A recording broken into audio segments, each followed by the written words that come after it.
Hey, Forrest here. Nothing like getting paid. And with ICCU's mobile app, I can deposit checks or accept Zelle payments so the money hits my account fast. I just wish there was an app for mowing the rest of these lawns. Right now, Lithia Ford of Boise is buying used vehicles. How much you want for the SUV? I don't know. Well, Lithia Ford will give you more than that. How much more? More than you think. I'm not thinking anything. I'm thinking you might get even more than that. See how much more you can get at Lithia Ford of Boise. When it comes to concrete, we've got you covered. RowPaint.com offers custom concrete coating services for your garage, business, warehouse, and more. And we do it in one day. We are your complete concrete coatings solution.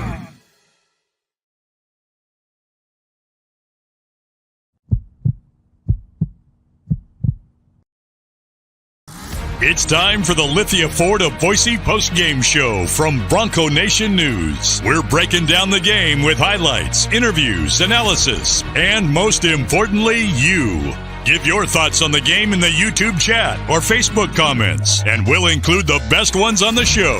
Check out LithiaFordBoise.com to view their full inventory of vehicles, or check them out at 8853 West Fairview in Boise.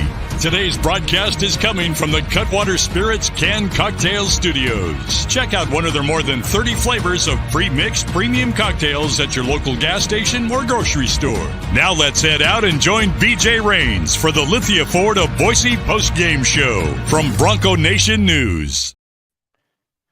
Hey, how we doing, Boise State fans? Looks like we're dealing with a little bit of Wi-Fi connection issues here. Hopefully you can hear me okay. It's kind of fitting for how the game went, I guess, if we're going to have some problems here with the connection. So I'm getting an iffy signal here, I guess, now. So hopefully this goes okay. But this is the Lithia Ford of Boise post-game show.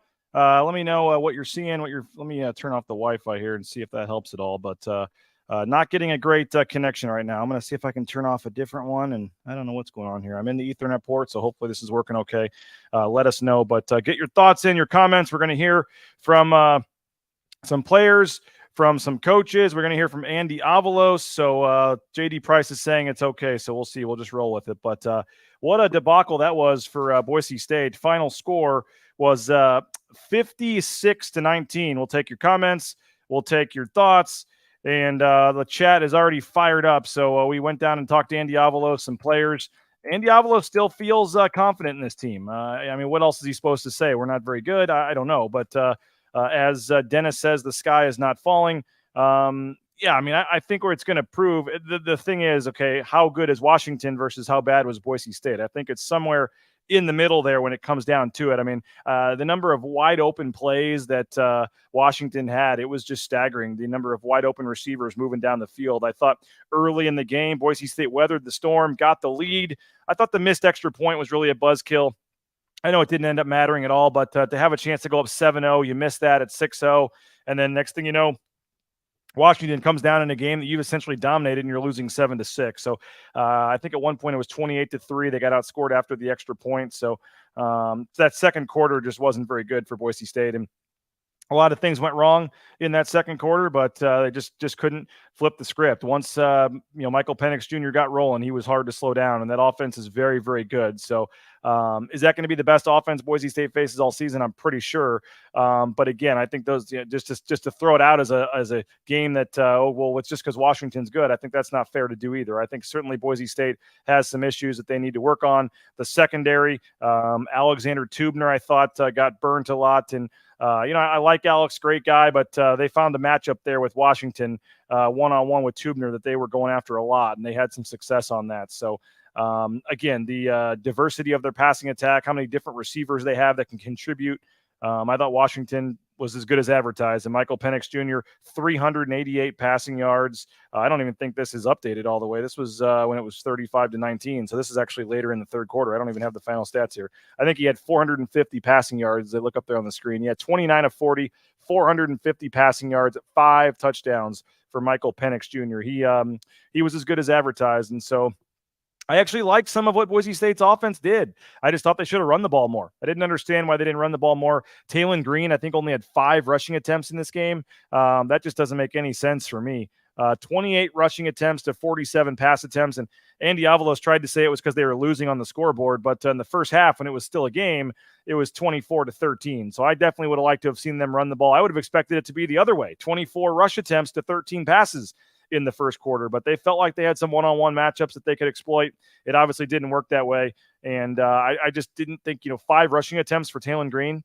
And he averaged 6 yards a carry. I mean, I think Taylon Green needs to run the ball more, and he had some chances to and didn't. And he looked a little flustered in the pocket. Got lucky they didn't call the. I know that they overturned it, but it had the safety at one point that luckily got changed. And then I just thought the 2 interceptions were rushed. I thought he had a lot of plays where he just didn't seem very comfortable in the pocket there. I actually thought the O-line played okay. I didn't think there was a ton of pressure all game. I mean, there was certainly some pressure, but I thought, with all the talk about the offensive line going into the game, I actually thought the offensive line was serviceable. They were not the reason that you lost the game. And so kudos to Cage Casey and Roger Carrion and those young guys that stepped in. I didn't think the offensive line, again, was all that bad, to be honest with you. So, we got 116 people in here right now, and we're happy to go as long as you want to go. Our flight's not till 9:30 tonight, so we got 4 hours to sit here and dissect this one after Boise State again falls 56-19, the 56 points, the most Boise State has given up in regulation going back to 1998 when La Tech scored 63 on them. So certainly not a stat you want for the first game of the season. And I'm digging back into the record books for some not pleasant stats for Boise State. I want to hear from Andy Avalos. We do have some highlights I want to play, even though most of you guys may not want to see those. But let's see. Maybe overdoing it, but the secondary could make a JV quarterback look like a Heisman candidate. Josh, tired of anybody. Andy always going outside the box. By the way, Jordan Kaye is going to join us in a couple of minutes. We're mixing this up here, but we'll get Jordan's analysis and thoughts in a minute. He is starting on his story. He already has his first game story up, by the way, on the website if you want to read that at BroncoNationNews.com. Let's see here. NFL receivers and QB, the offense would make the NFL defenses look silly. Again, I think that's kind of what it comes down to be honest. How much of this was Washington being really good and how much of this is Boise State secondary maybe having some bigger problems than we thought. But, I mean, to be completely honest, this is kind of what we thought. I don't – some of the late touchdowns that, when the game was really out of reach, I kind of don't – the final score looks way worse. But this was about what we thought it would be. It was about a 20, 25-point game. I mean, I don't know if a 1-point loss, I guess you guys would feel better about it. But, I mean, Boise State was expected to lose by over 2 touchdowns, and that's obviously what happened. So I don't think the sky is falling. I don't think that means this team is going to go 2-10 this year. I think that by the time the season's over, it's going to be proven that they played a really, really good team tonight. And be very curious what that UCF line is. UCF, I mean, are they going to be favored by a touchdown coming into the Blue next week? I mean, that's going to be – and that's the swing game. We've said it all along. You didn't expect to win this game. You come back and beat UCF. I mean, that'll be a party at the James for the postgame show, and certainly, there's an opportunity to turn the season around if you can find a way to win on Saturday. But you lose to UCF and you're 0-2, which, again, we said was very possible. Certainly, I mean, there was somebody on Twitter talking about Andy Avalos being fired. I mean, let's not kid ourselves here. It was one game against the number 10 team in the country on the road. So am I trying to say, just blow this game off? It doesn't matter. Who cares? No. I mean, there were certainly some things that were not good. I didn't think Taylon Green was particularly great. For all the improvements we expect him to have. I mean, early in the game, Boise State was moving the ball, had some great catches, but then there was just too many drops from the wide receivers. I thought they dropped way too many passes. They didn't run the ball as much as they should have, in my opinion. So, I mean, I think there's some things to like about what you saw. I liked a lot of the design plays and stuff from Bush Hamden, but we didn't really see much of the option, which I thought we'd see more of. Overall, just seemed like Boise State was close and just couldn't get it going. I mean, Taylon Green at one point had 10 straight incomplete passes. So, it just was not ideal for Boise State by any means. And again, they were right there. They're winning the game and really nice first quarter. And then in that second quarter, it just flipped fast. Let's see. San Jose, Fresno, UCF going to carve us up through the air like a Thanksgiving turkey. D-line, as I expected, couldn't get any pressure. And again, this is Jesse. This is kind of where I'm at. I mean, you decided to you decided to pass the ball when you were running the ball 5 yards a carry. I thought very interesting in the second quarter. So I just again, Andy wasn't going to put his OC under the bus in the first game, but I thought they should have run the ball. I mean, I thought going into the season, I think we thought it was going to be 60 to 65 run to 30-35 pass. And in the first half, when it was still a game, again, Andy tried to say it was because they were down, but in the first half, that was not the case. And I followed up with it and he didn't really get much of an answer. But as Grant Teton said, I actually liked the offensive schemes, lots of motion. Wish Green would have ran it more. You could tell he was getting into his head right before halftime. I totally agree with that prediction or that thought right there. Need to keep up the short passes and run more, play with 2 running backs. Yeah, I really liked the settings that they had when they had both. And sorry, I'm still sweating here. I ran up from the interviews to try to get on for you guys as soon as we could. I just there was a lot of things I liked. I think they just ran into a really, really good team. Now defensively, got to improve the secondary, man. Like I said, Alexander Tubner, great story, great guy, great family. But that was not a great matchup going up against Washington tonight in this one. And so, talking about Kaniho as well, there was 2 straight plays where he got burnt. We'll see that in the highlights here.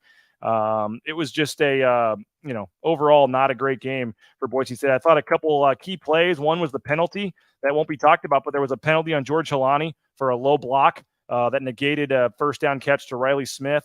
I thought that ended up being a big play because Boise State had to punt after going to 3rd and long and not converting. Who knows where that drive would have ended up. And that was, I think, early in the game or early second quarter when you were down like 14-9 or something, or it was maybe you're up 9-7. I don't remember exactly when it was, but there was a play where George Helani got called for a penalty. And I thought that ended up being a big play, which negated a first down. And, they were still at midfield. Who knows if they would have scored, but I thought that was a key point in the game. Our 2 biggest weapons each only had 10 carries apiece. I will say this about Ashton Genty. He had 44 yards rushing, but he had 109 yards receiving. That screen game was really working nice tonight. A couple of times they called the screen play at the perfect time. Tubner got the player of the game on defense. Yeah, I can't switch the stats, but I think he had like 10-plus tackles.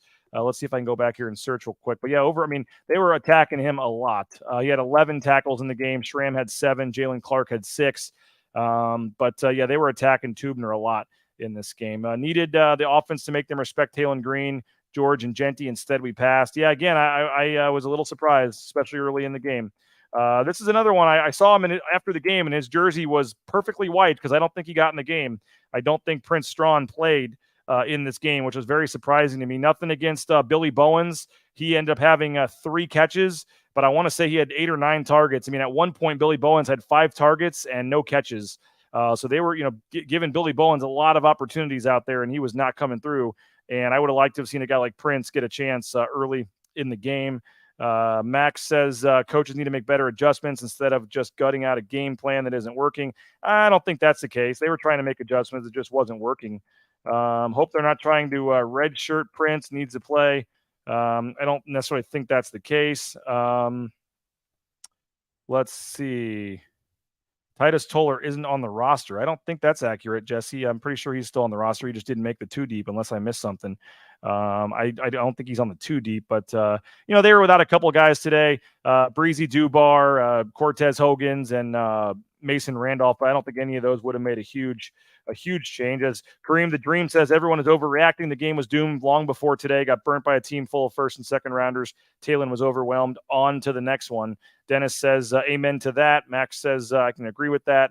I think that's pretty much it, to be honest. It was just one of those situations where Boise State ran up against a really, really good team. Now, was it perfect? No.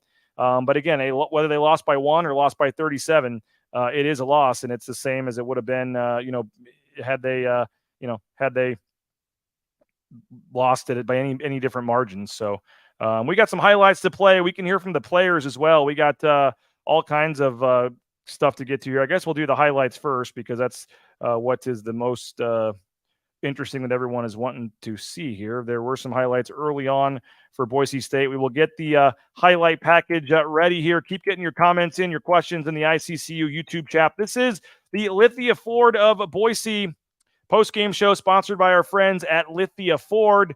Next Friday, Jay Tust and I will be over at Lithia Ford of Boise. Come hang out with us. 9 a.m. It's going to be like 11 a.m. next Friday. Come hang out at Lithia Ford of Boise.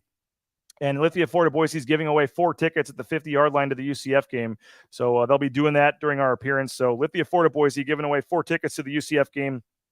Got to come hang out next Friday, 11 o'clock, for an event that they're doing in conjunction with me and Jay doing our show there. Idaho Central Credit Union, ICCU.com. Appreciate them. The mobile eBranch online banking, so easy to use. Appreciate them for their support of Bronco Nation News. And if you're looking for a new bank, I highly, highly recommend you make the switch to the folks over at Idaho Central Credit Union. Our title sponsors, we get set to play some highlights here from the loss. We're going to hear from Andy Avalos, hear from Ashton Genty, Alexander Tubner as well. Rowpaint.com. They have that concrete coating going on right now.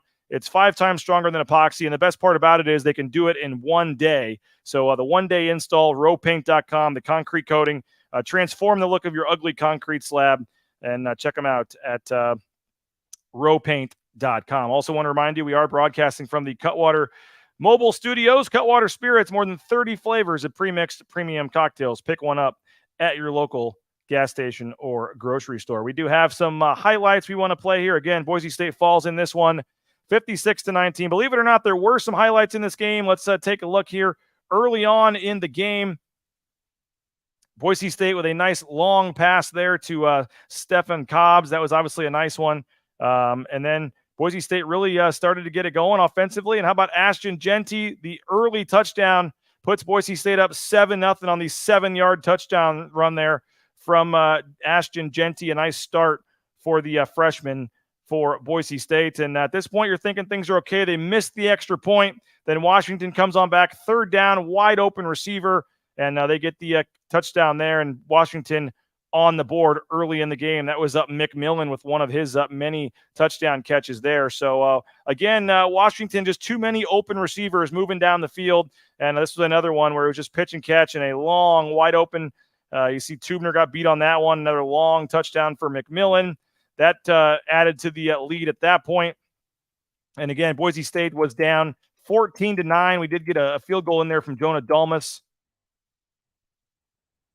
Boise State trying to get something going here later in the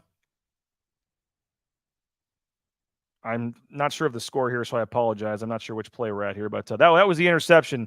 Taylon Green had the interception. That was not a good throw there. That led late in the second quarter there to another touchdown right here from Washington. This one was 44 yards to from Penix to Jalen Polk, and this made it 21-9 with 5 minutes and 6 seconds left, I believe, in the second quarter. Man, just we saw a lot of this today, celebrating in the end zone for Washington. Again, this one put them up 21-9, and then Taylon Green, you see the play here, just over the middle, didn't see the guy there in the middle, and that's the interception. Just not a great throw there from Taylon Green. It gets picked off. Boise State does get the ball back, though. This is a third quarter, I believe. Here's Ashton Genty on the screen pass. 50 yards for the touchdown. And all of a sudden, Boise State, after getting the field goal before the half, they're only down 28-19. And they actually thought they had gone for 2 and scored on a trick play there, but they said there was a false start and didn't count the play. They make the extra point, and again, they're only down 9 points at this point. 28-19 after the Genty 50-yard screen pass. Again, nice play there, nice stiff arm. Genty gets by one guy, and he is gone. So really impressive from Ashton Genty right there. And again, at this point, Boise State is only down by 9 points. So you're feeling like, okay, Boise State has a chance here, but Washington came right back. 2 straight plays. Kanohi Kaniho got burnt. This one was a huge gain. Really, really long gain on this one. And then it set up the 5-yard touchdown to Rome Odunze on the next play, and that made it 35-19. So as soon as Boise State had some momentum, they were getting back in the game. They're only down 9, and Washington goes right back down the field with a perfect throw, an open receiver, and a catch there. And again, the very next play, they scored the touchdown, and that made it 35-19 at this point. But again, you're only down 16 points if you're Boise State, but the Broncos just couldn't do anything offensively the rest of the game. And that was pretty much all she wrote. I think we have one more touchdown in here from Washington, but we don't need to see them scoring all 56 points here in the second half. But this was a 20-yard. This was the tight end, and this is kind of the icing on the cake here. It was the I don't have it in order here. That's the where they kept it, but that made it I think 42 at that point. And Boise State just not what Boise State was looking for. That was McMillan on the keeper, and that made it 42-19 at that point early in the fourth quarter. And so again, Boise State falling in this one Final score 56-19. Our man Jordan Kaye joining us. Grab the mic, grab the headset there, Jordan. Taking a break from his story to join us. Boise State again falls. Get your comments or questions in for Jordan. This is Bronco Nation News, Lithia 4 to Boise postgame show. Live coverage from Husky Stadium after Boise State falls in this one. Jordan Kaye, your thoughts, man? Not a good game for Boise State. Not that I expected it to be. Washington is really, really good. I think we all saw that on film. There was hope that, some of the magic of Boise State, the underdog, that could come through today. I thought the offense was going to be a lot better than it was. I thought Boise State was going to be able to run the ball more than they did. I thought Taylon Green was going to look sharper. And aside from a couple nice plays from Ashton Genty, some really good creativity on the pre-snap from Bush Hampton, this offense just didn't look that great. And, it's easy to get on the defense, but I expected the defense to struggle. I really thought that Penix was going to kind of have his way with this defense, and we saw it. He had, I was looking it up. Washington had 16 plays today that went for over 15 yards. Boise State had 5. I mean, that's the difference in the game. And I don't want to draw. We heard Mike Prater all summer in fall camp talking about explosive plays. And that was the difference today. And, I don't want to judge it too much because Boise State's not facing an offense like this the rest of the year. So how much should we really, play into what happened today? And that's kind of the tough thing, and probably the tough thing for fans because, on one hand, you want to freak out. On the other hand, hey, it only gets easier. Yeah, it is one game, and I think that is kind of where the fans are on social media here, Jordan. It's kind of the how much of this was Washington is really good, how much of this is Boise State's secondary in particular is in some trouble. I think it's more Washington's really good. Boise State's, they had some mistakes. Alexander Tubner kind of said it. Hey, our footwork wasn't exactly where we needed it to be. Our eye control, just kind of looking in the wrong places, especially as a safety, is huge. When a guy like Penix, moves his eyes one way and the safety goes that way, and then he tricks him and throws it the other way. That's kind of what he's talking about when he says eye control. That stuff needs to get cleaned up a ton. But Washington's really good. For normally, let's say Colorado State, they have one great receiver, Torrey Horton. Boise State can just, double team him, bracket him. You can't do that against Washington because they have 3 guys. You can't double team 3 guys. You have no one else to play. So it's kind of a thing where, let's face it, Washington has better players than Boise State. That is not a surprise. They have guys who are faster, stronger, all that stuff. Sometimes you can beat those teams with scheme. Sometimes you kind of need to get a little lucky. You need a turnover. Boise State didn't have a turnover. You need to be almost flawless on offense. Boise State had 2 interceptions. You need to be very good on special teams. Boise State missed an extra point and botched whatever that punt thing was. Yeah. There were too many mistakes. A couple of fumbles. They got lucky. They recovered on kick return. And you mentioned losing the turnover battle 2-0. You're not going to beat pretty much anybody, let alone on the road at the top 10 team in the country. Just couldn't get much pressure. It was crazy. The first possession of the game, they get a sack on Penix. Yeah. And I think it was the only one all game. It was. I kind of at that moment, that first quarter, I kind of said it this whole week reminds me of a lot of like San Jose State, USC. And for those who didn't watch it, San Jose State kept it very close for one half. It was 21-14 heading to the break. And you're thinking that's about as good as it can get. And then in the second half, USC comes out. They have more playmakers than San Jose State, and they just throw the ball over the place. That happened today, except it was the first quarter and the second quarter. The first quarter, Boise State, let's go. We got a chance to be in this game. And then Washington was like, we're just going to throw the ball deep. Once they got rolling, man, they were hard to slow down. 28 second quarter points. That's pretty impressive. What did you make in that second quarter in particular? Boise State really got away from the running game. Yeah. Andy Avalos said it was because they were down, and then I followed up with it. Well, in the first half, it was still 24-13. Yeah. When you were in the game in the first half, I thought I don't think Taylon Green ran enough in this game, as I said earlier. I don't think they ran the ball nearly enough. It should have been reversed. I thought 24 rushing, 13 passing would have been more of what we expected. Yeah. We'll see on Monday what Bush Hampton says about it. He was not made available after the game, but I thought that was one glaring thing that I didn't understand in the first half was why they passed so much. I think the only reasoning, and maybe I'm being too sympathetic, but I kind of agree with Andy. Like, if you're watching that Washington offense, that goes down and scores in like 2 plays, 2 big pass plays. I mean, at that point, your whole game plan of controlling the clock might just go out the window. Yeah. How do you control the clock if, Washington just scores every time? So maybe they were thinking, hey, if we have any chance in this game, like we've already let it get to be a shootout. Yeah. If we have any chance in this game, we've got to throw the ball.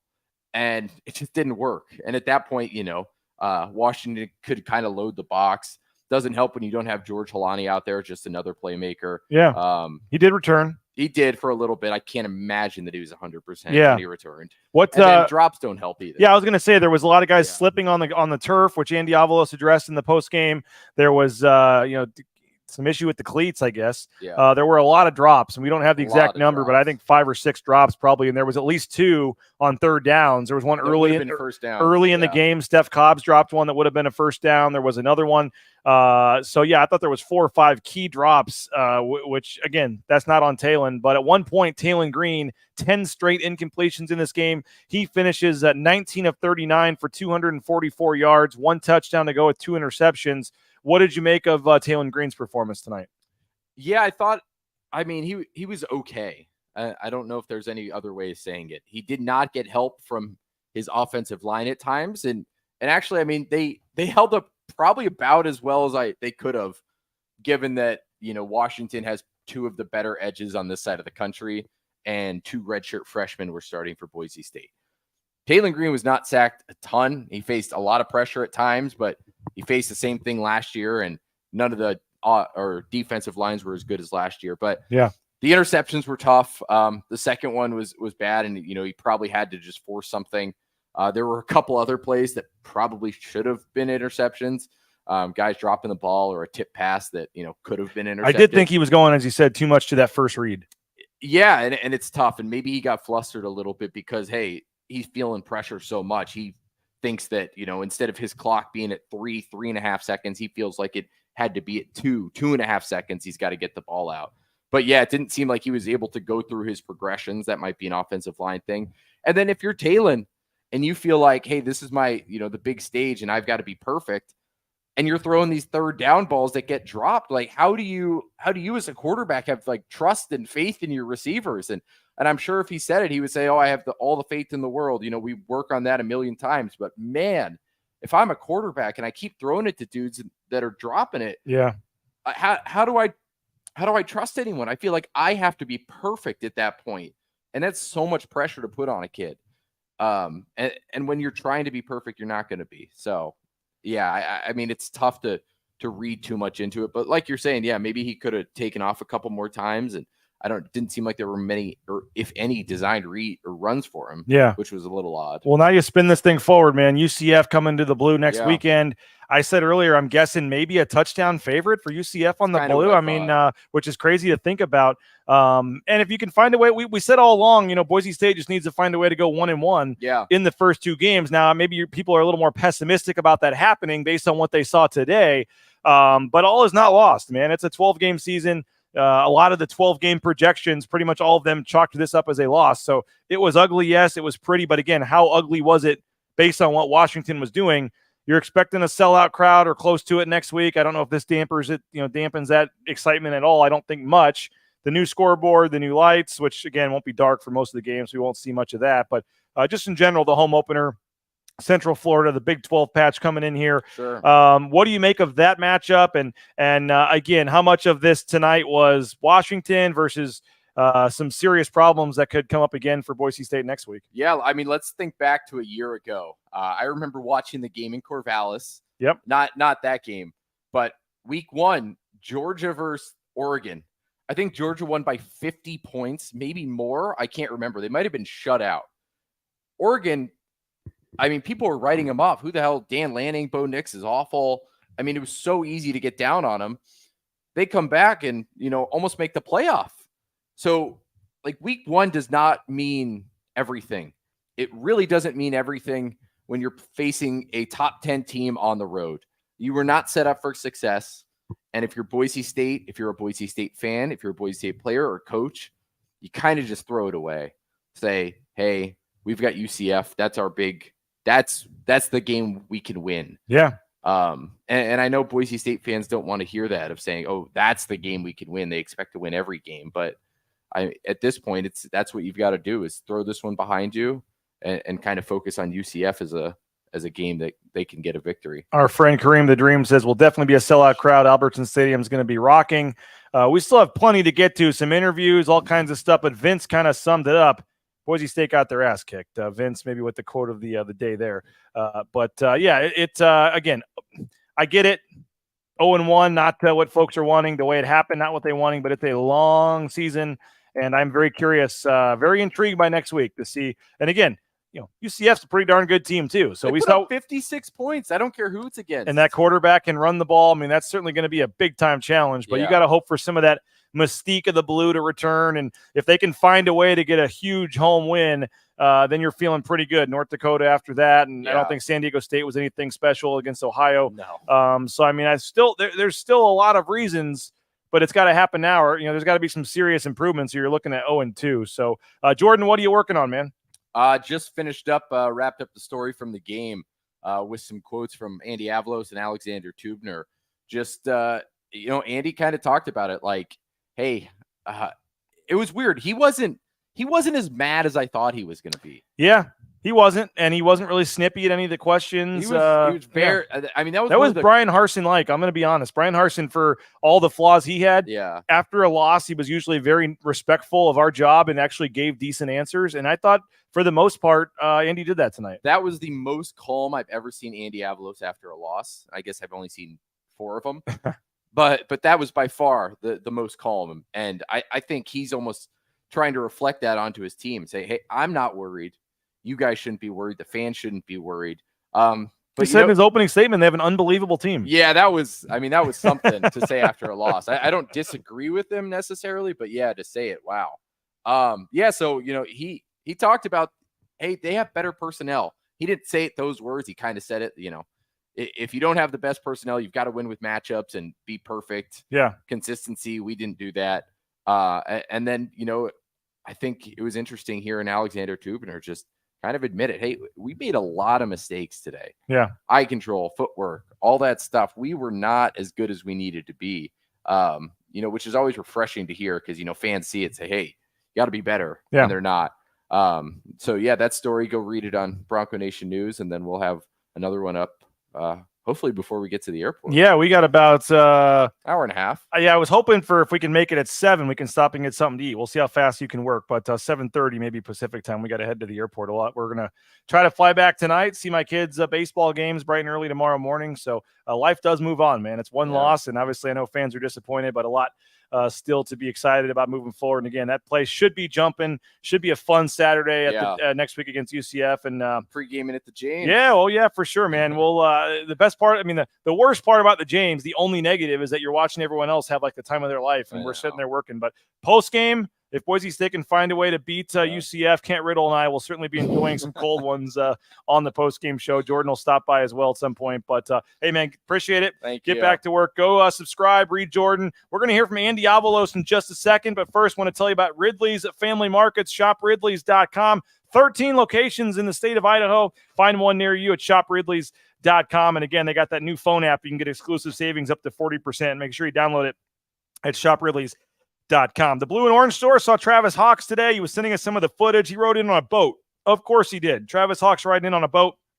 Check him out. The Blue and Orange store.com. If you're looking for any Boise State gear for that home opener, it's a blue out, I believe, for the UCF game. So check them out. The second story of the second floor of the Boise Town Square Mall there. Or if you're not in the Boise area, you can go to the Blue and Orange store.com.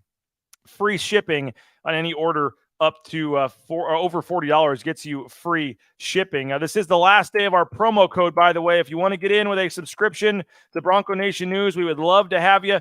And this promo code is wrong. The promo code is Game Week. Use the promo code Game Week, and you get a full year of Bronco Nation News coverage, exclusive shows, all of Mike Prater's columns. Mike Prater will have a column tomorrow, which will be exclusively for subscribers. Jordan Kaye's work, my work. I'll have a 10 thoughts on the loss coming up later tonight or tomorrow. So, again, would love to have you jump on board. The price goes up $20 tomorrow. So this is your last day. The promo code is Game Week when you sign up for a year-long subscription at Bronco Nation News. Postgame.com. Let's check some more of the comments here real quick, and then we'll get to Andy Avalos. Let's see here. Somebody asking about the we already played the post-game interview. No, we have not done that yet, so we will be doing that here pretty soon. Someone telling me to eat on the plane so we can keep the show going longer. We'll see if we can do that. Yeah, we got to get your comments in, get your thoughts in after this one. Dr. Jordan Johnson saying that was embarrassing. Yeah, lots of comments rolling in. Let's hear from Andy Avalos, Boise State's head coach, speaking with the media after the game. And again, I'm very curious your thoughts on this, because Andy Avalos taking a positive approach, saying it's an unbelievable team, saying he still loves the secondary. He went for the positive approach here. Very curious your thoughts. Let's hear from the head coach, Andy Avalos. And again, we're in this weird dark lit room, almost like a closet. So not the best audio, not the best video. I apologize. But here's what you've been waiting for. Andy Avalos, the head coach, after the loss. Well, we got off to a solid start in this game. It was nice to see the way the guys came out of the locker room, really in both halves. But to start the game, I was excited about how we were playing at the line of scrimmage. Obviously, that's always a huge part of it. I was really excited to see how we were competing, in really all three phases. But when you're playing the number 10 team on the road, there's got to be a level of consistency. And so, as we just said in the locker room, when that sun comes up tomorrow, we're going to work on building that. And it really comes down to the basic emphasis, which is football every single day. Playing with great discipline, with great eye control. We got an unbelievable team that we're going to be able to grow into a good team. And being able to draw from these experiences here today and this first opportunity is going to be huge for us. They had almost 500 passing yards. A lot of those guys were wide open. What did you see from their passing? Yeah, that's really in the second quarter it was a huge quarter for them in terms of explosive plays. And really, again, it just comes down to playing with eye control and understanding playing and sticking to the plan. And we've got to do a much better job as a coaching staff. That starts with me. We understand what we're coming into here, and the wide receivers we're going to see a quarterback that is a Heisman candidate.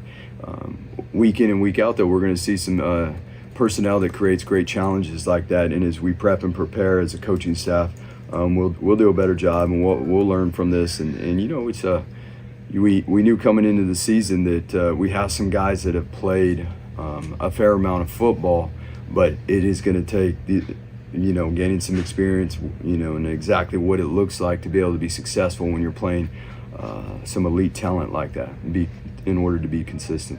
We saw Ashton do a lot of things tonight, both in the receiving game and in the running game. What did you think of his performance?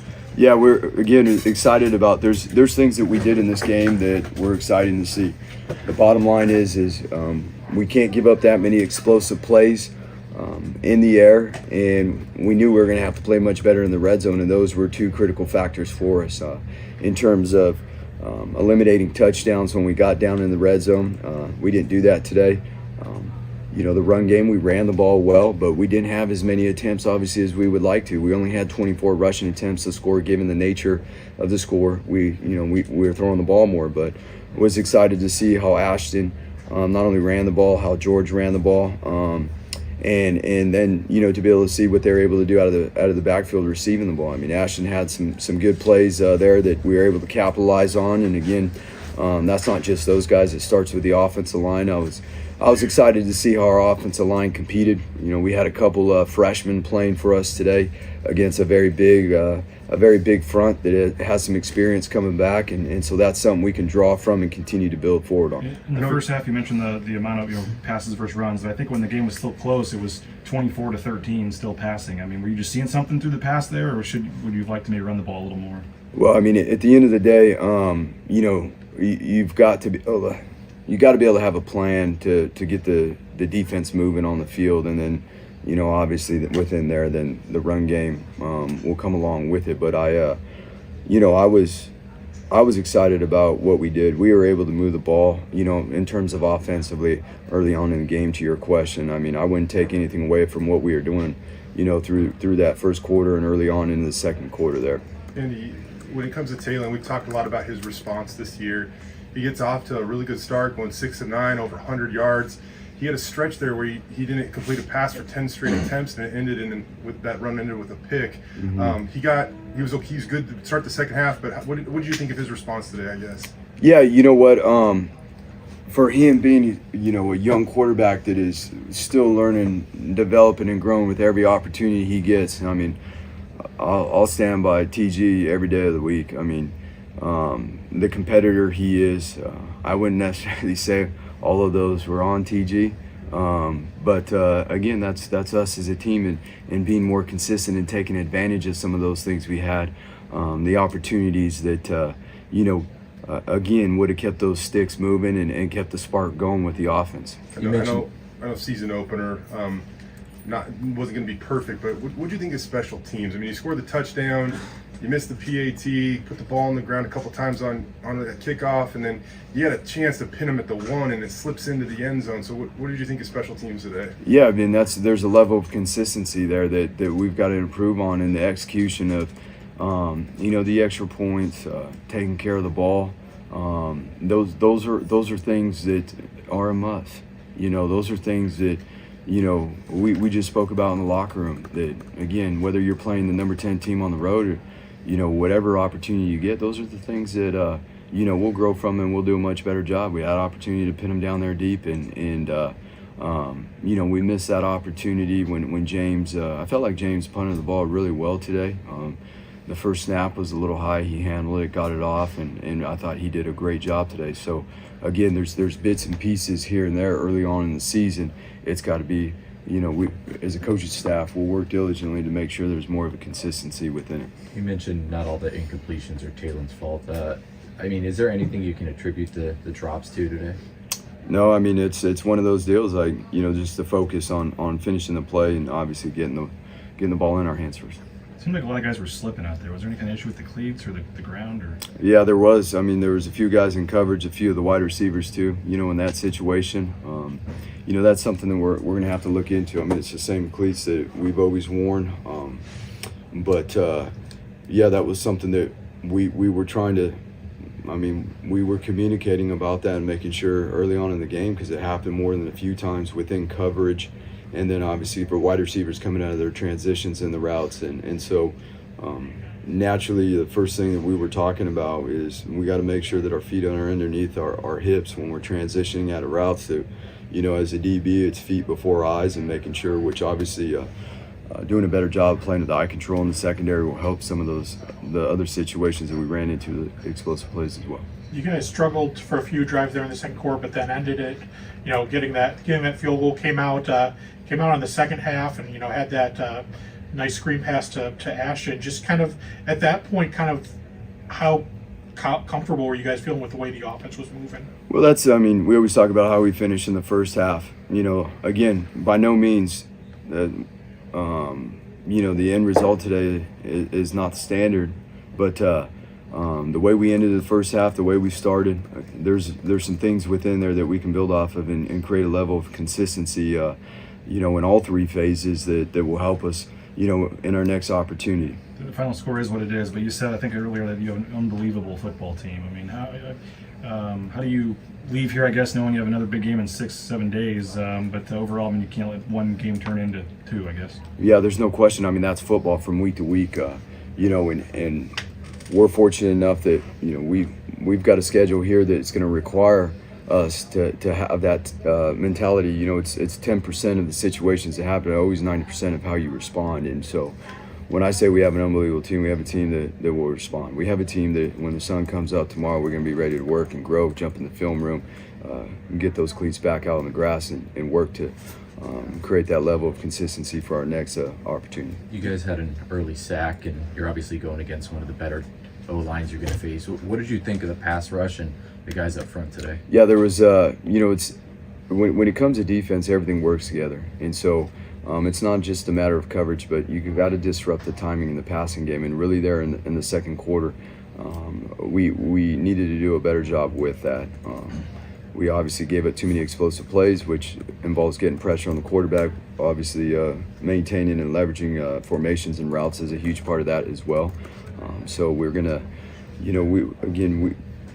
from this first opportunity, we're going to be able to learn and grow from it. We've had very successful defenses here, and this defense will grow into a defense that is very competitive. Couple more. I know we talked. You mentioned Ashton a little bit earlier, but 109 receiving, over 50 rushing, led your team in both. The 50-yard run off a screen where it looked like he was going to wait for a blocker to come up, and they just said, "I'll make a miss and just go for it." I mean, how impressive was Ashton today? A sign of things to come. Yeah, there's no question. I mean, there's when we look back at this film, you're not only what was visible today, you know, in terms of plays like you were just talking about from Ashton, but there's going to be other plays too that we're going to see that, like, we're right there. But when we're in it like this, again, when you're playing the number 10 team in the nation, you can't be right there. We got to be able to execute and be able to capitalize on the situations, because there was more than enough plays in all three phases, as we talked about. Obviously, the big plays, I mean, Washington did that to almost everyone on their schedule last year. Is that something where you can kind of fix it with one or two things, the eye control, the discipline, or is it just like, hey, these receivers are just that good one-on-one? Well, there's a certain level of handling personnel. This is a game that we talk about all the time. This is a game of personnel and being able to understand where matchups are, and really it comes down again to not just once that ball snap, but the pre-snap and how we leverage formations to take care of the personnel and understand how we're going to handle those things, and then how we play the techniques once the ball is snapped. But again, yeah, I mean, we had an opportunity to play you know, what was the best passing offense in the nation last year, and we could have, you know, there's a few plays that we obviously could have done a much better job with that would have you know, kept us in a tighter ball game. But those are the things we get to learn from, you know, as we move forward. And I love these guys. I mean, I love the secondary, and that's why I say I'm excited to get back to it tomorrow and work on you know, improving these things, because it's a group that cares. I mean, these are great young men, and you know, that go along with that, as we already talked about. I was excited about how the defensive front played, you know, in the run game. They're very stout in the run game, which obviously pushed Washington into the pass game. It took Penix a couple drives to get started, but you know, once he gets started, it just seemed like he was just nearly impossible to stop. You know, how tough is it to get a quarterback like that when he's feeling it like he was? Yeah, it's again, those are the challenges we knew we were going to come into this game. You want to keep it from getting rolling that way. There's certain things that, again, as we go back in and we analyze this film and we look at it, there's going to be certain things that, you know, obviously are within control, and there's going to be some things that are within the game when you're playing an elite quarterback with some elite wide receivers, and we've got to be able to handle those plays and move on to the next play and have a next play mentality. Anything else? A little bit of sidebar. I think I saw Wilkie on the field today. I mean, isn't he a true freshman walk-on? Yeah. What did he? Local kid. So. Well, yeah, local kid. I mean, obviously, Troy has been tremendous in you know, in his time at Boise State so far. The effort that he brings, a guy that is you know, is one of the fastest players on special teams day in and day out. And so that's the opportunity. Again, we're building a team that you know, and it's not just involved in the guys that we've seen play on the field. We had, you know, a couple true freshmen out there today, which is, again, exciting for us, for guys to be able to come in an environment like this and get some experience so that they can draw from that and understand what it really is and what it looks like to grow forward. And so, yeah, Troy's been doing a really nice job for us.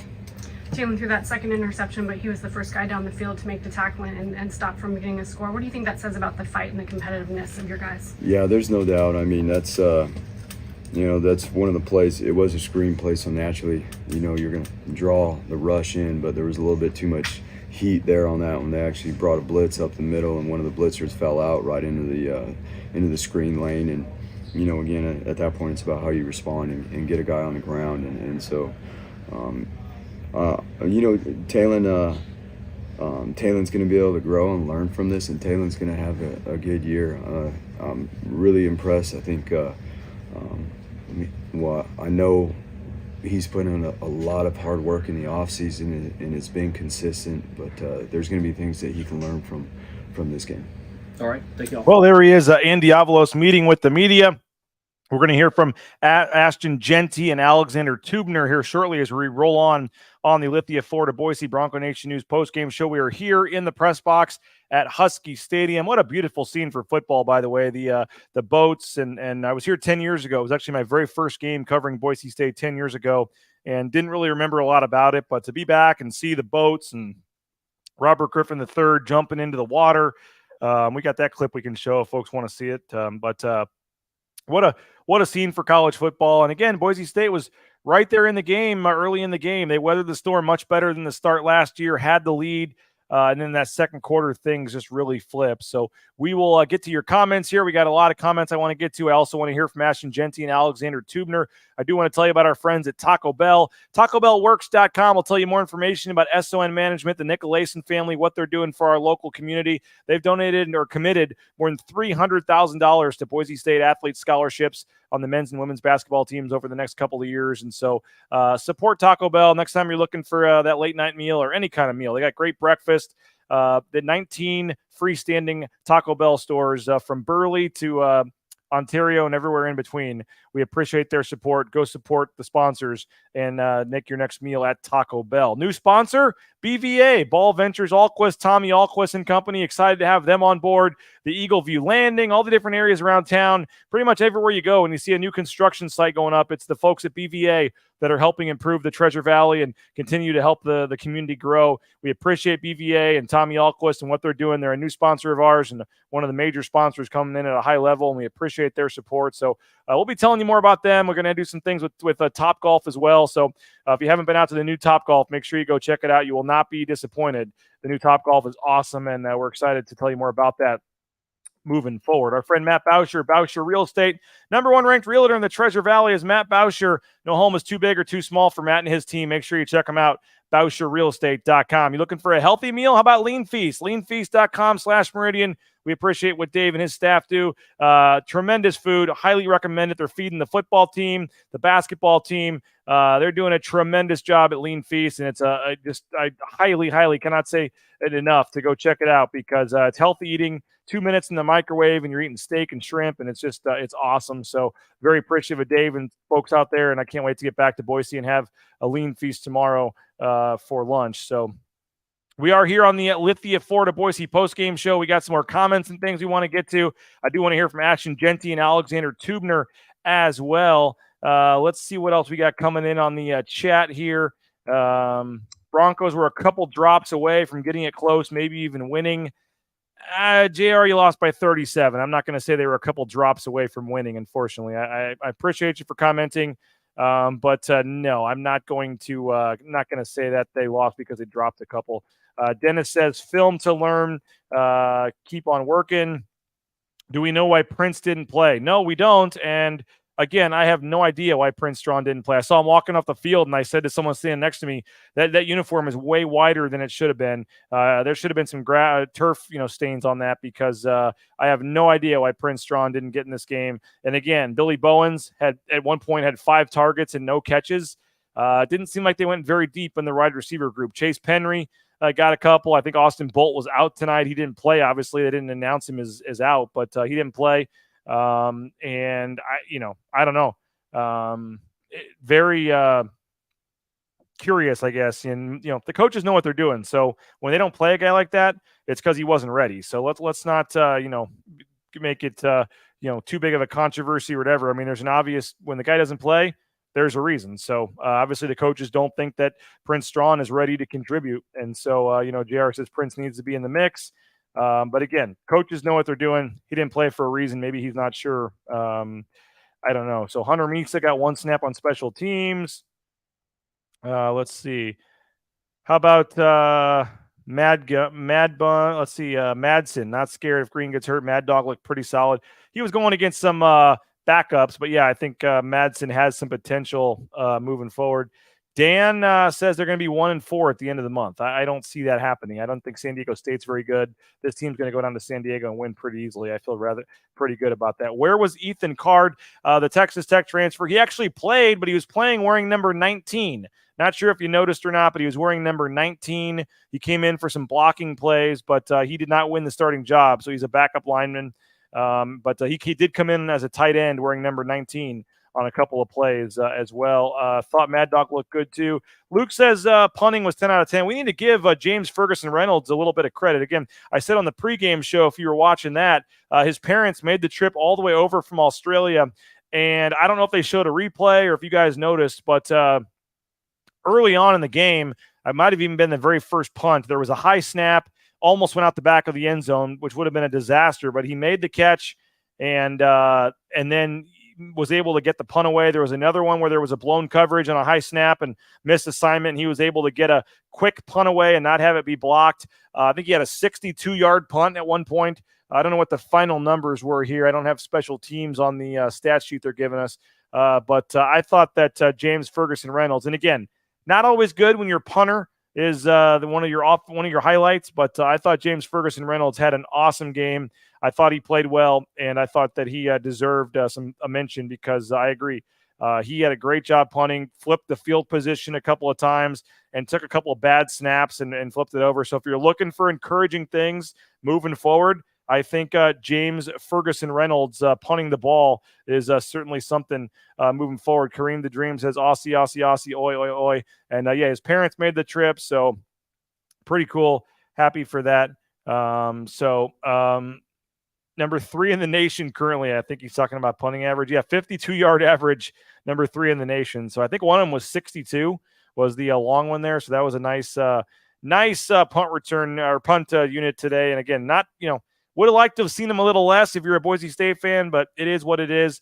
Hey, before we hear from Alexander Tubner and Ashton Genty, want to remind you again, this is the wrong promo code, but the promo code is Game Week. Use the promo code Game Week. It's actually a coupon code. You go to sign up for a year subscription, click coupon, 1 year subscription, Bronco Nation News. We'd love to have you jump on board. It ends at midnight. So Game Week, it's your last chance. You can read Mike Prater's thoughts on the loss tomorrow, read Jordan, read myself. And again, it is Game Week is the promo code, your last chance if you want to jump in with a 1 year subscription for just $50 from our friends. They're helping us out, all of our sponsors making this possible. So Game Week is the promo code. Jump in now, $50 for a full year. It ends at midnight. Thanks again to all of our sponsors. I want to hear shortly from Alexander Tubner and Ashton Genty, but obviously Lithia Ford of Boise, our title sponsor, rowpaint.com. Check them out for their concrete coatings. Idaho Central Credit Union, ICCU.com. They're doing great things, one of our major sponsors. And again, if you're looking for Boise State gear, make sure you check out the Blue and Orange store at the blueandorangestore.com. So let's hear from Ashton Genty, Alexander Tubner. Alexander Tubner is going to be on the left. Ashton Genty is on the right. Here are the Boise State players post-game. And again, keep your comments coming. We'll get to some more comments and thoughts after we're done hearing from the players here on the ICCU YouTube chat. But here's Alexander Tubner, Ashton Genty meeting with the media after the loss. Game wanted to take with his easy access throws from Penix. How hard was it to slow him down once he got going though and starting to stretch the field there? Yeah, I mean, credit where credit's due. He's a very talented quarterback, and if you're not doing an effective enough job getting him off time and taking those away, then it opens up, drives, and it's hard to stop them at that point. Seemed like they were really, when they were spreading it out, attacking you one-on-one a lot. I mean, what did you see? I mean, I assumed you saw what you knew was coming, but how tough was it in some of those one-on-one matchups? Yeah, they got talented receivers. They got a talented quarterback who's fully capable of getting the ball in tight windows. So I knew what I was getting into. Wasn't able to win every one from multiple standpoints, whether it's pre-snap or just technique play, but let's learn, go from here. Ashton, what were you seeing on those screen plays? You seem to be, working those pretty well today. Getting a couple big gains. Yeah, those ends were, shooting up the field real hard, so we just took advantage of that space, and it opened up pretty well, and we were able to maximize on the screen games today. What did it feel like to score that first touchdown, Ashton? You seemed pretty fired up, and that's kind of a statement for you guys, it seemed like at that time. It was definitely a great feeling, to drive down there, as a team, together, and just keep chipping away. But it was definitely a great feeling to finish the drive off with a touchdown. What did you think of the running game tonight? In the first half especially, it seemed like it was working, but you guys were going to the air a little more. I mean, I'm sure you want to run every play, but what did you think of how you guys were mixing it up there? Yeah, I mean, I think the run game was effective today from the start. But our part of our game plan was we knew we were gonna have one-on-one, so we wanted to attack, right.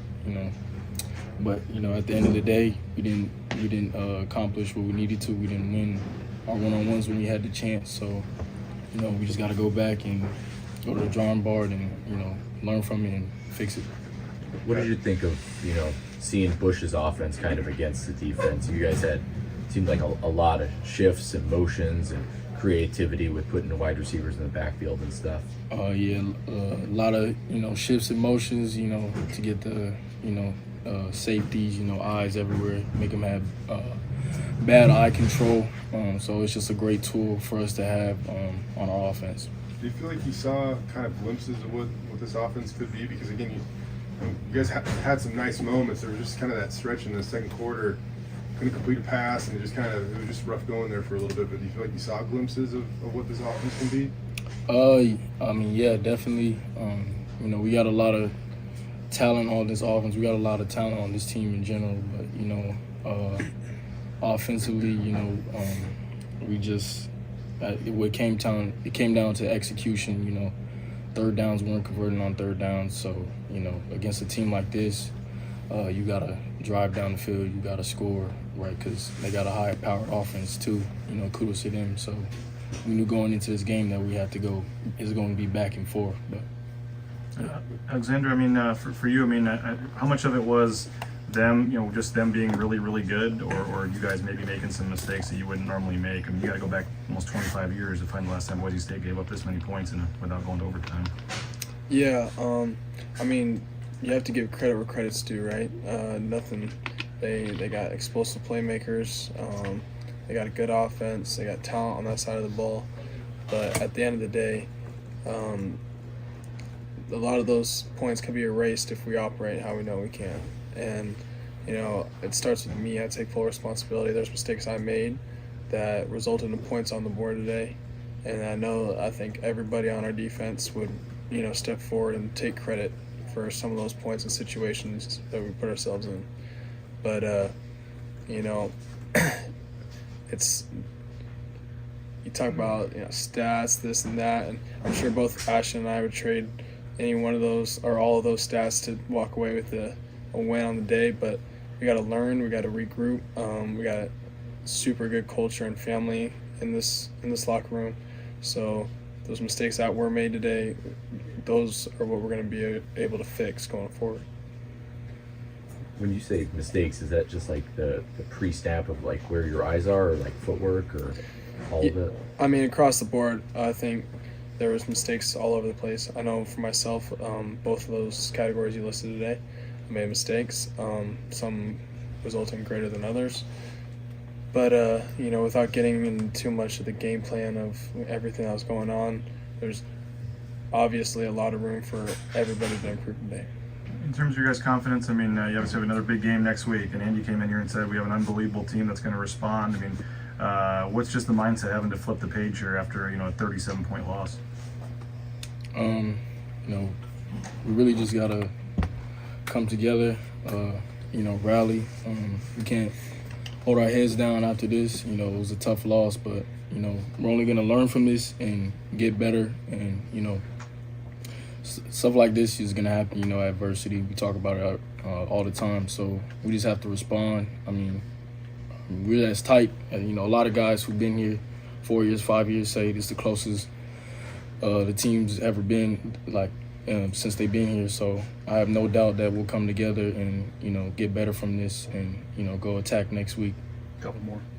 Ashton, what did you think of Taylor today? He got off to a really good start, and then I know it wasn't all on him. There were a few drops in there for sure, but he had a stretch there where there was 10 straight incompletions, and it culminated in an interception before he kind of got back on track. And I know when you're playing the 10th ranked team in the country, that's going to hurt. So what do you think of Taylor today, though, and his kind of response to all that? I think he played well today. I mean, obviously, just like the rest of us, he made his mistakes just like the rest of us on this team. So it just comes down to everyone as a whole, right? Because maybe he threw an incompletion, but was there pressure in his face? Did we protect long enough for him to stand in there and make that throw? So it's just lots of different things that you have to take into account. How are you? Maybe first Ashton and then Alexander, but how eager are you guys to get home and open this thing up on the blue against the UCF team? I can't remember how many yards they rushed for the other night, but it was a lot. So maybe first Ashton, just how excited you're to get back from home opener. Excited. To get it. We got plenty of games left this season. We just have to shift our focus. Right, it hurts right now, but we got to get over it. Shift our focus on the next task ahead. Because we got another great team in UCF. So we got to come ready to play and just learn and get better. Anything else? Yeah, I'll add to that. I'll say one thing this team is very capable of doing is learning and not making a lot of the same mistakes twice. So there's, hard to say there's anything good from a loss like this, but there's going to be definitely plenty to learn from. And one thing we will do is put our head down and work. And, whether there's 50-plus points on the scoreboard or not, the guys in this locker room won't quit. And that's during the game, in between games. We'll figure stuff out and we'll come back stronger. Anything else? There they are, Boise State's players, Alexander Tubner, Ashton Genty, meeting with the media about an hour ago or so, as the team has now departed. They are at the airport flying back on their charter, and they'll be back in Boise in the next hour or so. As Logan says, got to be a goldfish. And you just got to put this one behind you, move on to the next one. Tubes looks exhausted, worn out. Let's see what else we got on the comment section. Still almost 100 of you watching this after an hour and 6 minutes, so we appreciate it. I know it's not the funnest thing to be talking about as a Boise State loss, but let's see what else we got here. They showed it about 5 times on ABC. Saw it on TV when there wasn't anything else to talk about game-wise. I guess you guys are talking about Robert Griffin III with his dive into the water. How was RG3 on the commentary? Looking forward to watching the broadcast later. Was he okay? What did you guys think of RG3? Bob Wischusen is one of their main play-by-play guys. Chris Budden on the sidelines does a good job. So curious what the thoughts were on the broadcast. This is the best comment there is. Karen, the right arm of BNN. We appreciate that. Somebody equals Karen. Love my wife. Love my kids. Can't wait to get back tonight. We're flying out of the Seattle airport about 9:30 tonight.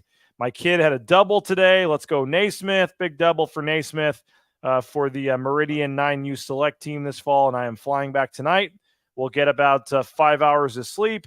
But we'll get to watch my son play 2 baseball games tomorrow, and I couldn't be more excited and happy for that, to see my son play baseball tomorrow. And I'll get to see my other son, Nelson, play on Wednesday. So all is not lost. When there's bigger things than the final score of a game or what's going on. So looking forward to seeing my family tomorrow morning when we wake up, because they'll be long asleep by the time I get home tonight. But Boise State, again, is Naismith pitching. I'm hoping he pitches tomorrow. We'll see. I don't know what the plan is. If Coach Joey or Coach Travis are watching, let's get Naismith out there on the mound tomorrow. I appreciate them. They were just waiting until I got back, I guess. They've played 3 games in this tournament, and he has not pitched yet, so maybe tomorrow will be the day. Let's go Naismith. Yeah, looking forward. Ripped his pants on the dive in, I guess. Let's see. Obnoxious, totally obnoxious. So not a big fan of the broadcast. Usually when your team is losing and it's a road game, the broadcast is going to sound like it's for the other team. So just putting that out there. So not totally surprised that the thought is that the broadcast team helped out the it was for Washington. It just, when the crowd's making noise, they speak louder on their touchdowns. They seem more into it. Like that's just the way it is. So home field advantage was real today. I will say it was, but like all their fans left. Like at halftime, a lot of their fans like didn't return. They all went back to their boats and started drinking and eating and tailgating, or I guess they call it, what do they call it? Instead of tailgating, it's sailgating, I guess, out there on the sailboats and things. But Bill would rather have Petros Papadakis. You may get him next week. I don't know who the broadcast team will be. It may be Spencer Tillman and Tim Brando, who did the Ohio and San Diego State game last week. This is a primetime FS1 game, so we'll see. Jared McBride just sent me $2. The Broncos were slipping a lot on the field. Appreciate that. Thank you. I will buy a airport beer and as I'm writing my story here in a little while, and I will that's partially paid for by you. So thank you, Jared. I appreciate that. That's very nice of you, but not necessary. South end zone better be loud next weekend. Think they meant home field officiating. I didn't think the officiating was that bad. They switched the safety and they called. You lost by 37. The Boise State did not lose because of the officiating. I don't think that was. I don't know. I thought the officials were fine. There was a couple plays that maybe could have been pass interference that weren't called, but I'm not going to put this loss on the officiating. Kareem says the officiating was solid. Is that the cleat fund we are starting or for new wide receiver? That's pretty funny. You could go either way because there were a lot of guys slipping, and I don't know what you guys thought of Andy Avalos' comments there. But not necessarily like calling out the training staff, but for whatever reason, the cleats Boise State brought were not working. They fell down a lot. They were having some struggles. And so I don't know what the issue was with the cleats, but there were a lot of defensive backs falling down, a lot of wide receivers falling down, and Washington was not having that problem, just Boise State. So I don't know. Joseph asking about Boise State's attendance today. I would say it was, I think Cody Gogler said on the pregame show they were expecting 4,000 to 5,000. It's hard to say in a stadium this big, but Boise State was making some noise. Their fans were making some noise, particularly on that sack of Penix early in the game. Like Boise State certainly had some fans at this one. So it was a good 2 to 3K. Kareem the Dream says, yeah, I would say easily. They were wearing orange. They were kind of sprinkled throughout the stadium. They had a big section up there in the upper deck. So overall, I thought it was, a nice crowd for Boise State, to be honest with you, which is pretty expected for a short trip like this. So, hey, appreciate everybody for checking us out. Thank you so much for believing in Bronco Nation News. If you have not bought a subscription, again, you have till midnight using that promo code GameWeek. You can read Mike Prater's column tomorrow. You can read Jordan's article he's working on. It's all exclusive content that's going to be behind the paywall. So $50, one-time fee. Don't worry about it for a year using that promo code GameWeek. If that's a little much for you right now, you can do the monthly. The monthly version is $6.99 a month.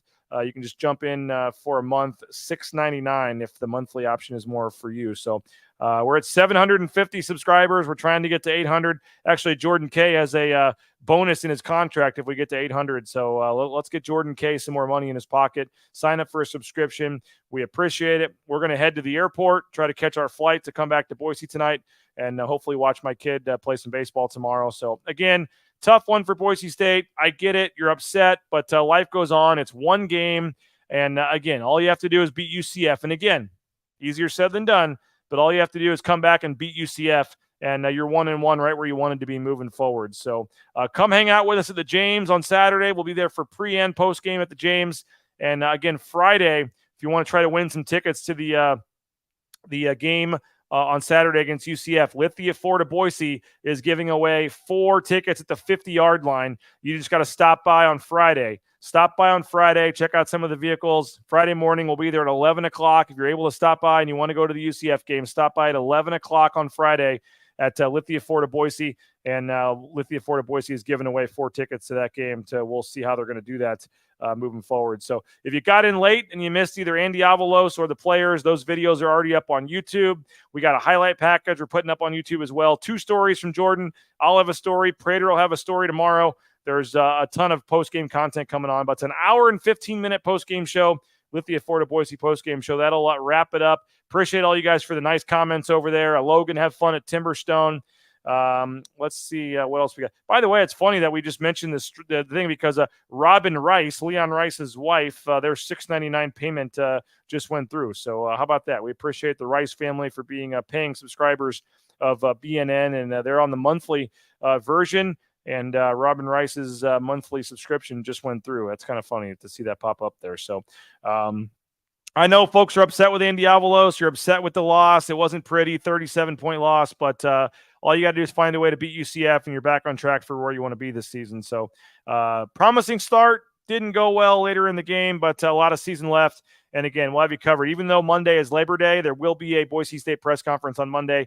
Andy Avalos and the coordinators looking forward to ask Bush Hampton about deciding to pass so much there in the first half. So a lot to get to, a lot of coverage. And again, keep checking BroncoNationNews.com. Please go subscribe. Your last chance to get that $50 deal. These YouTube shows are free. They're a gift to you, thanks to our subscribers. But we can't send multiple reporters to these road games and stuff here in Husky Stadium without the support of you guys buying a subscription. So $50 using that game week promo code. Would love to have you jump on board. $6.99 a month is also an option if you go for the monthly option as well.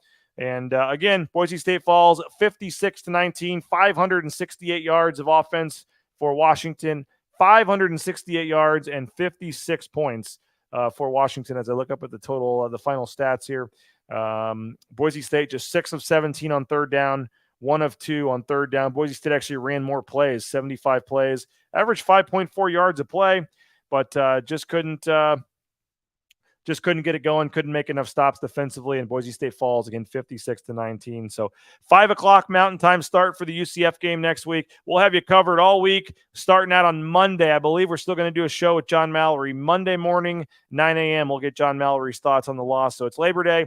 Wake up with us on Monday, 9 a.m. We'll get you John Mallory's thoughts on the loss, and then Andy Avalos set to meet with the media at noon on Monday. So go subscribe. Game week promo, $50 for a year. Read Jordan, read Prater, read myself. We'll talk to you from Boise on Monday. Have a great rest of your evening. Again, Boise State falls 56-19, but the sky is not falling.